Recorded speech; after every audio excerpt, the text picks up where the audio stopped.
આપ જોઈ રહ્યા છો સ્પાર્ક ટુડે ન્યૂઝ। 15 ઓગસ્ટના રોજ કામરેજના શીતલ રેસ્ટોરન્ટનું ખાવાનું ખાધા બાદ પરિવારની તબિયત લથડી છે। 4 વર્ષની બાળકીનું મોત નીપજ્યું છે। મહાનગરપાલિકા દ્વારા સતત કાર્યવાહી કરવામાં આવી રહી છે। અપડેટ સુરતથી સામે આવી છે। પાંડેસરા અને ગુલશન નગર વિસ્તારમાં ફૂડ વિભાગે મોટી કાર્યવાહી કરી છે। ગુલશન નગરના 4 રસ્તા અને આસપાસના વિસ્તારોમાં સઘન ચેકિંગ હાથ ધર્યું છે। ખોરાક અને ઔષધ નિયમન વિભાગની ટીમો દ્વારા તપાસ હાથ ધરવામાં આવી છે। ચેકિંગ દરમિયાન અખાદ્ય ખાદ્ય પદાર્થો મળી આવતા સ્થળ પર જ નાશ કરવામાં આવ્યો છે। આશરે 30,000 રૂપિયાનો વહીવટ ખર્ચ વસૂલ કરવામાં આવ્યો છે। નિયમોનું પાલન નહીં કરનાર વેપારીઓ સામે કાર્યવાહી કરવામાં આવી રહી છે। અત્યારે આપણે પાંડેસરા વિસ્તારમાં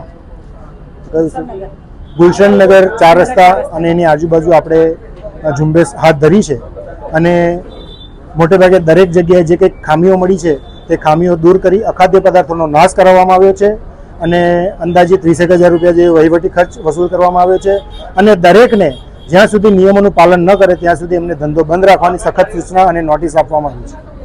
ખાસ કરીને કેટલા દુકાનોને એવા પણ હતા જેના શરીરમાં કંઈક રોગ છે એને કેવી રીતે કરવામાં આવ્યું છે?